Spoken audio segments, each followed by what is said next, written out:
The morning sun peeked through the branches, casting soft golden light over the park as Richard Hale walked briskly down the path, his designer shoes barely making a sound on the cobblestone trail. He was a man used to control of his time, his money, and his world. His phone was pressed to his ear, his voice firm as he discussed numbers, investments, and deals that could change the market overnight. To him, Sundays were not for rest, but for planning, for staying ahead. Beside him skipped his 8-year-old daughter, Lily, her cheerful humming breaking through the seriousness of his tone. She was his only softness, his only reason to slow down, even if just for a few moments. "Daddy, can I go play?" she asked, with hopeful eyes. Without looking up from his call, Richard nodded absently, motioning toward the playground. He trusted the park. It was quiet, well kept, safe. Yet something about that morning felt unusually still. A few minutes later, when Richard finally hung up, he glanced toward the playground and frowned. The swings moved gently in the wind, but Lily wasn't there. His pulse quickened slightly as he scanned the park.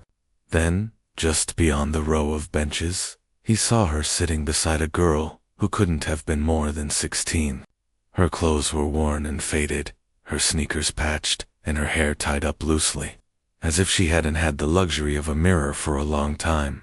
A small stack of tattered books sat beside her, their covers creased from use. Yet despite her rough appearance, there was a calmness about her, a quiet grace that didn't fit the picture of a street girl. Richard slowed his steps, uncertain whether to approach or simply call Lily over. But what he saw next made him stop. The girl was pointing to a word in one of the books, her voice low and steady as Lily repeated after her. Lily's small face lit up with delight as she got the pronunciation right, and the girl smiled, a real smile, warm and kind, one that reached her eyes. Richard stood, frozen for a moment, his instincts torn between concern and curiosity. He wasn't a man who trusted strangers easily, especially around his daughter. But there was something disarming about the sight, the way the girl patiently guided Lily, how she seemed to carry herself with quiet confidence, as if teaching was something she had done 1,000 times before. "Daddy." Lily's voice broke through his thoughts as she looked up and waved. "This is Maya. She's helping me read." Richard's brow furrowed slightly as he walked closer. The girl stood immediately, clutching her books tightly to her chest, as if ready to leave.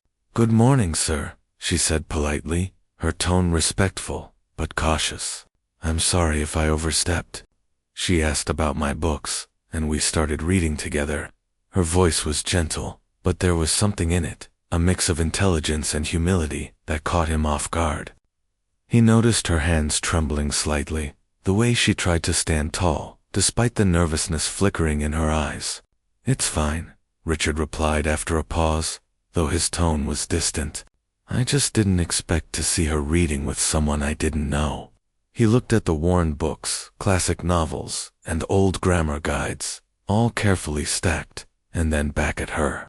"You like teaching?" he asked, almost without thinking. Maya nodded. "Yes, sir. I love it," she said simply. "Books have been my best friends since I can remember." There was no trace of pity in her words, no plea for help, just truth.com and unpolished. Lily tugged on her father's hand, excitement spilling out of her. "She's really smart, Daddy. She knows big words and stories and but," before Lily could finish, Maya quietly gathered her things.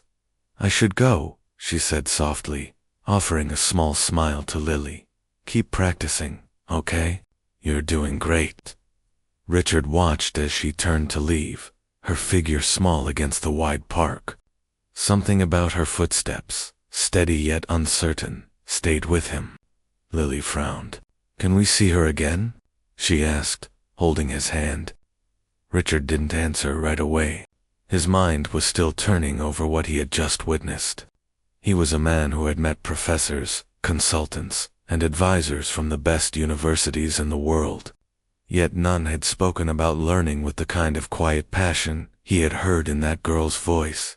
As he watched her disappear down the path, a question lingered in his mind. Who was she? And why did someone so bright, so capable, look like she had the world stacked against her? He turned back to his daughter and smiled faintly, but his heart felt heavy in a way he couldn't explain. The city moved on around him, cars honking in the distance, laughter echoing across the park, but his thoughts stayed with that image. A young girl with nothing, teaching his daughter with everything she had. That night, as he tucked Lily into bed, she whispered sleepily, "I hope Maya comes back." Richard stood by the window, looking out at the city lights, realizing that for the first time in years, a stranger had made him feel something that business never could: curiosity, empathy, and the quiet stir of a story that was only beginning. The week that followed was unlike any other for Richard Hale. Every afternoon, as soon as Lily returned from school, she would drop her backpack by the door, grab her little notebook, and rush out the gate before her father could even ask where she was going. At first he thought it was just a phase, maybe a new game or a fascination with the park. But then, he noticed something different about her. She began speaking with a new kind of confidence, using words she hadn't known before, and asking questions that surprised even him. One evening, while he worked late in his home office, Lily walked in holding a torn piece of paper. "Daddy, do you know what this word means?" she asked. Written in careful handwriting was the word empathy. He smiled faintly, setting down his pen. "Where did you learn that?" he asked. "Maya taught me," Lily replied cheerfully. "She says it means understanding other people's feelings, even when they don't say them out loud." Richard's smile faded slightly. There was that name again, Maya, the girl from the park, the stranger who had, somehow, become an important part of his daughter's world. By the third day, his curiosity grew too strong to ignore.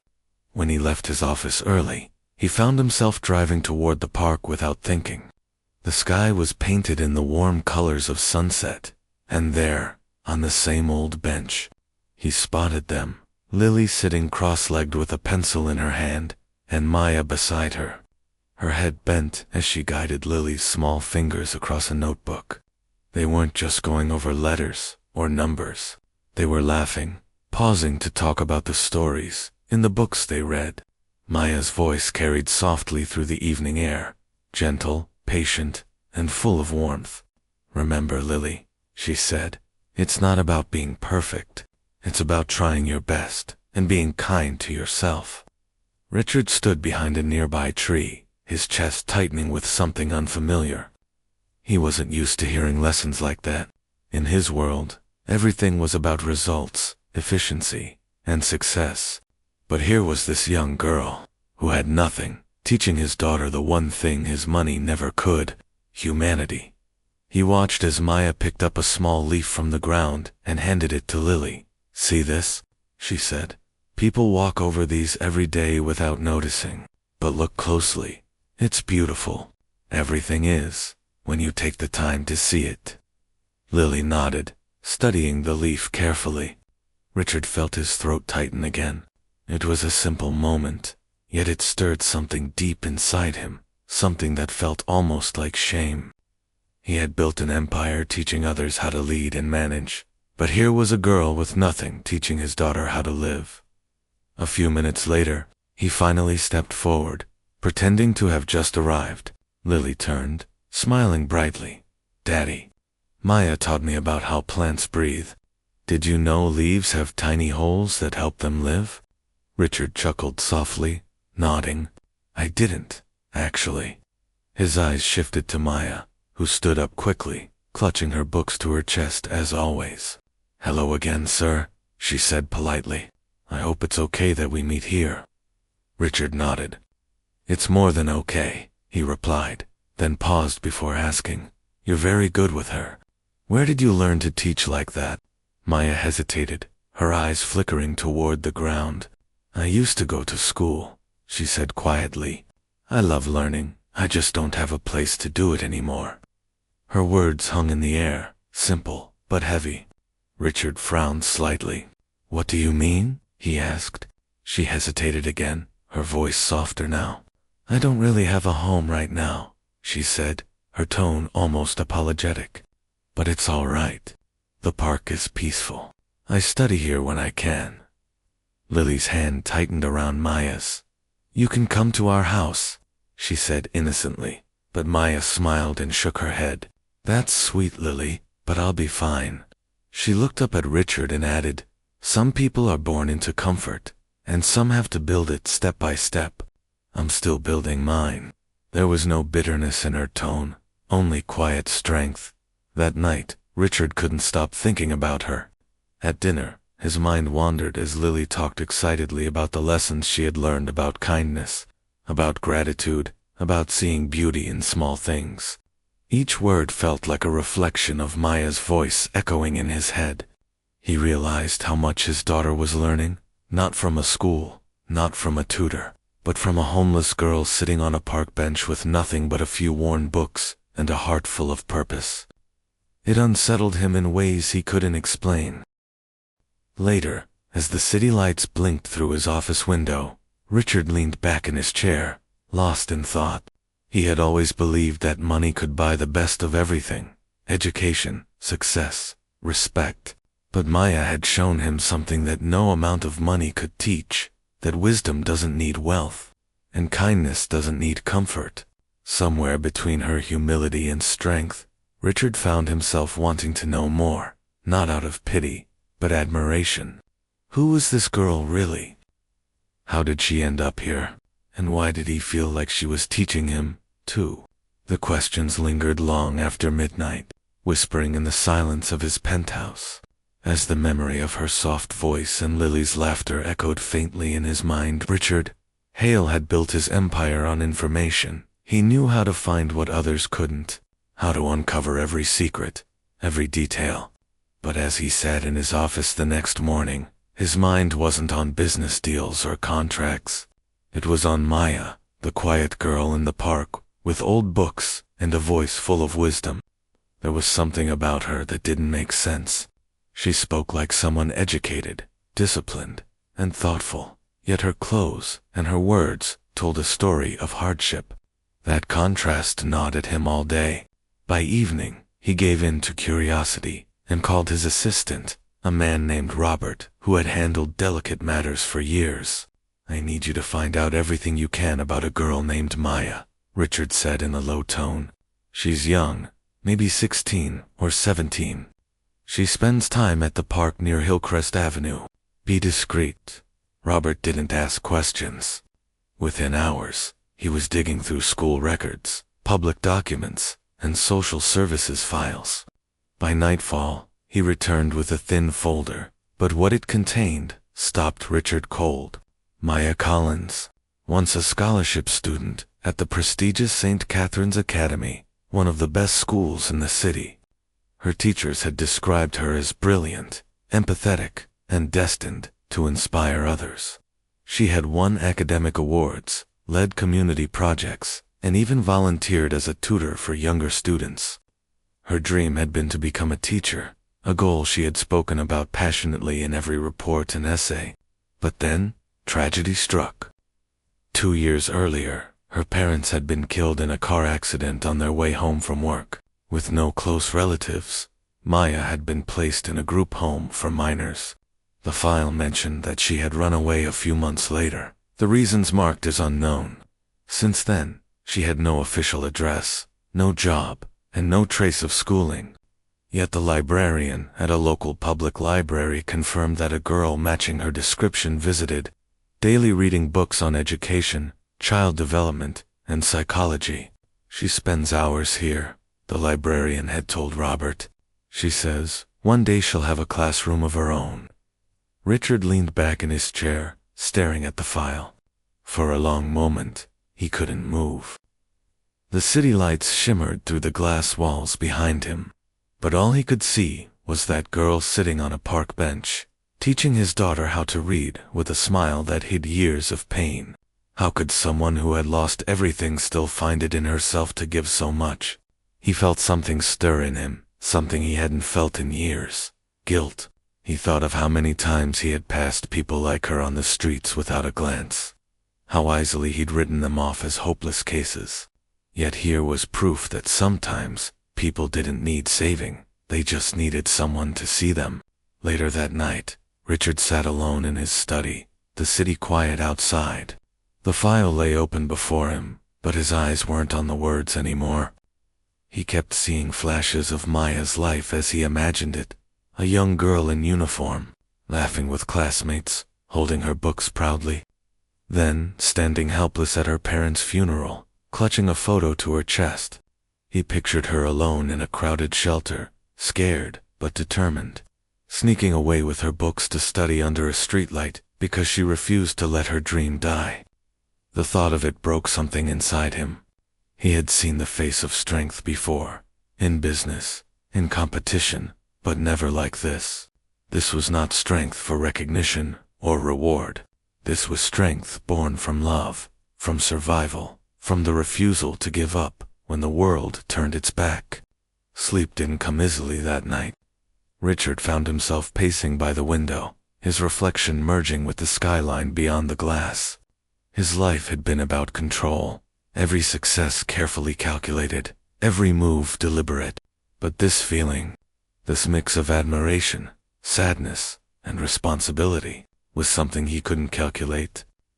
He realized how small his problems were in comparison to what Maya had faced, and how little he had done for people like her. His mind drifted back to his daughter, Lily, and how much she adored Maya. He thought of how easily Maya connected with her, how she made learning joyful again, something no private tutor ever had. He saw now that Maya wasn't just teaching Lily words and numbers. She was teaching her empathy, humility, and hope. As the clock struck midnight, Richard sat down again and stared at the folder one last time. His heart ached with an unfamiliar heaviness. For years, he had believed that money solved everything, that charity was enough to balance the world's unfairness. But looking at Maya's story, he understood that true generosity wasn't about writing checks. It was about seeing the invisible. It was about using power to lift someone who had kept standing even after life had knocked them down. He knew he couldn't just walk away now. Maya wasn't a charity case. She was proof that, even in the darkest circumstances, light could still shine, and maybe, just maybe, it was his turn to help that light grow brighter. As he turned off the lamp, one thought stayed with him. A girl who had nothing had given his daughter, and him, something priceless. And for the first time in his life, Richard Hale, the billionaire who had everything, realized that he might be the one who had been poor all along. The morning sun was barely rising when Richard Hale parked his car near the old park bench. The air was cool, the grass still wet with dew, and the faint sounds of the city beginning to stir. For once, Richard wasn't thinking about his meetings or phone calls. His expensive watch ticked quietly on his wrist, but time didn't matter. He sat waiting, eyes fixed on the path where he had seen Maya walk every morning. His heart felt strangely heavy, not with worry, but with anticipation. In his hands, he held a simple white envelope, one that carried something far more valuable than money or power. It held an opportunity, something Maya deserved, though she didn't yet know it. Minutes passed, and then, just as the light began to warm the park, she appeared. Maya walked with her usual small steps, clutching her worn backpack and stack of old books. Her jacket was too thin for the weather, but her posture was straight, her gaze calm. She didn't see him at first. She was too busy picking up a small leaf that had landed on one of her books, brushing it off gently as if it mattered. That small, simple act reminded Richard exactly why he was there. When she finally noticed him, she stopped, startled. "Mr. Hale," she said uncertainly. He smiled, standing up. "Good morning, Maya." She looked around, as if unsure whether she was supposed to be there. "Is something wrong?" she asked quietly, her voice cautious. "No," Richard replied, shaking his head. "Actually, something's very right." He took a step closer, the envelope still in his hand. You've been teaching my daughter, and I think it's time I said thank you. Maya frowned slightly. Oh, I didn't do it for anything. Lily's a wonderful student. She just needed a little attention, that's all. Richard's expression softened. You've given her more than that. You've given her confidence, joy, and something I couldn't give her myself. Maya blinked, clearly overwhelmed. I don't understand, she whispered. Richard held out the envelope. Maybe this will help, he said. Maya hesitated before taking it, her fingers trembling slightly as she opened it. Inside was a letter with the official seal of the Hale Foundation, and another beneath it. On the letterhead of Hale Academy, the private school his company had funded years ago. She read the first few lines out loud, her voice barely audible. Full scholarship, educational sponsorship, teaching assistant position. She looked up, her eyes wide in disbelief. I don't understand. Is this for me? Richard nodded. Yes. I read about you, Maya, about what you've been through, and about everything you've done despite it. You've been teaching without recognition, giving knowledge without expecting anything in return. That's what real teachers do. My foundation helps people like you, but honestly, you don't just need help. You deserve a chance to lead. For a moment, she just stood there, staring at the papers in her hands. Her lips parted as if to speak, but no words came out. When she finally found her voice, it was a soft whisper. Why me? There are others. People who probably deserve this more.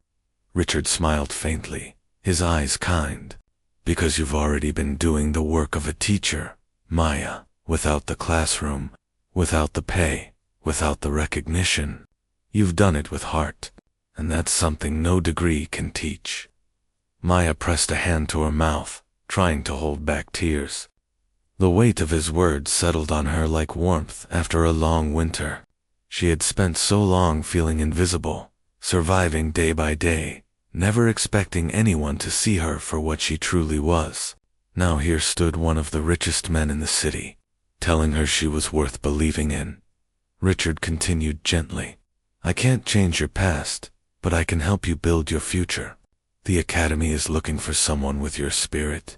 You'll have a place to stay, resources to study, and most importantly, you'll get to keep teaching. Maya's tears finally fell, glistening in the soft morning light. She tried to speak again, but her voice cracked. I don't know what to say. Richard shook his head. You don't have to say anything. Just promise me one thing. Never stop doing what you're doing. The world needs more people like you. She nodded, clutching the envelope to her chest. Thank you, sir. I'll make you proud.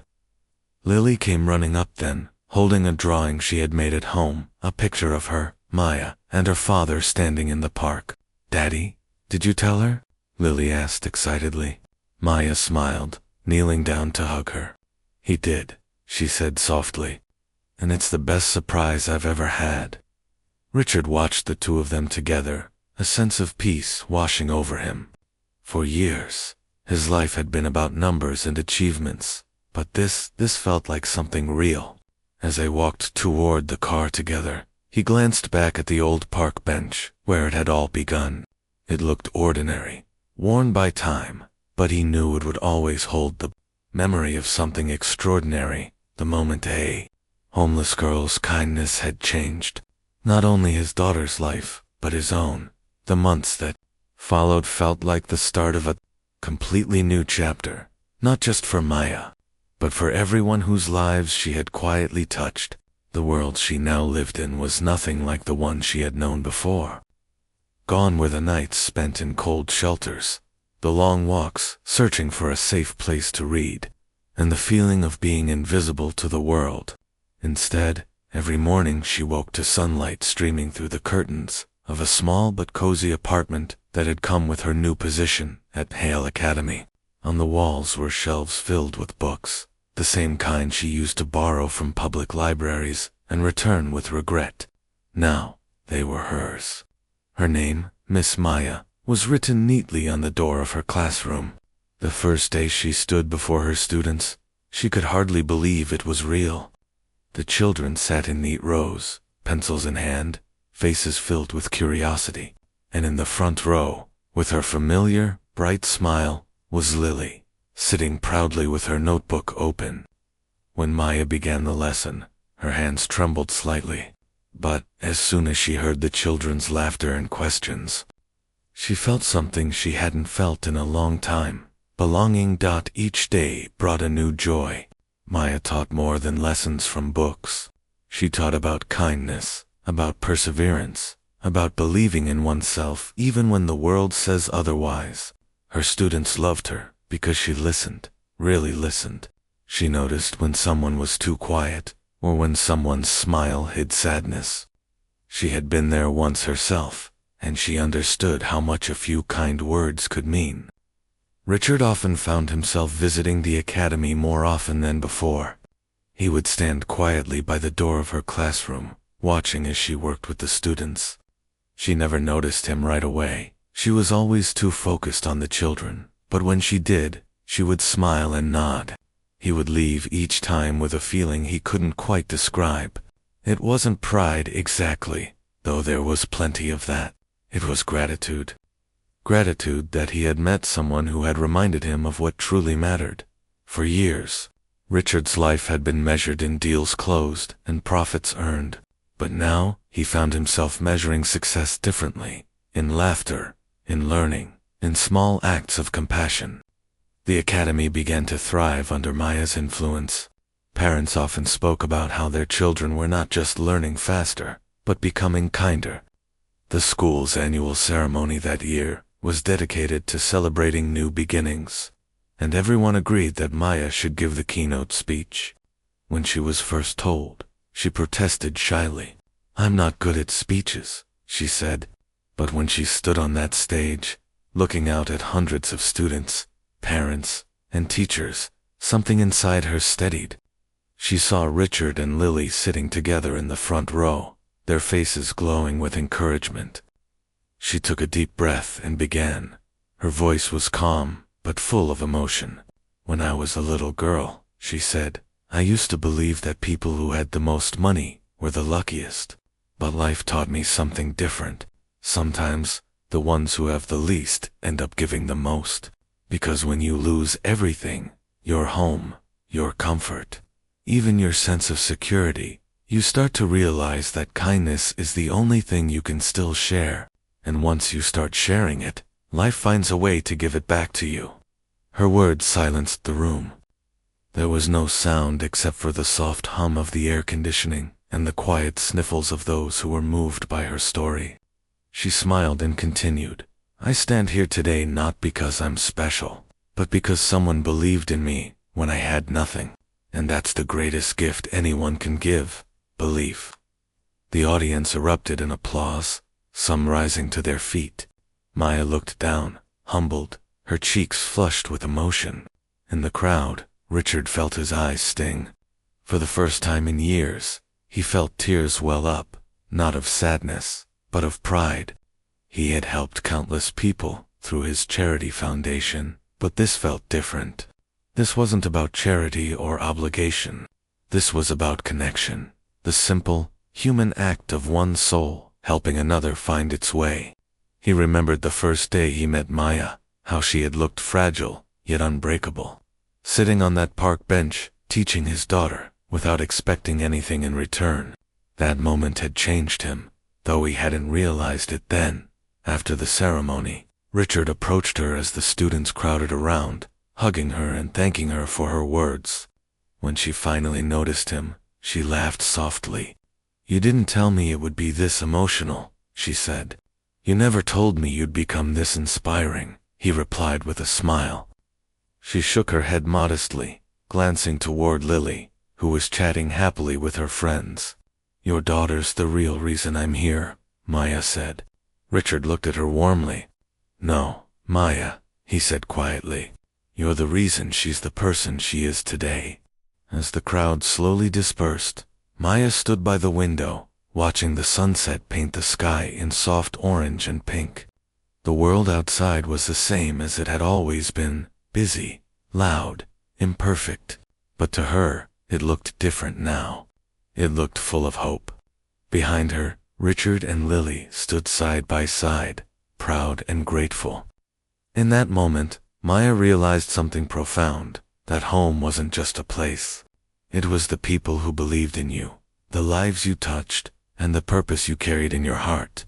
And as the last rays of sunlight filled the room, she smiled to herself, knowing she had finally found hers.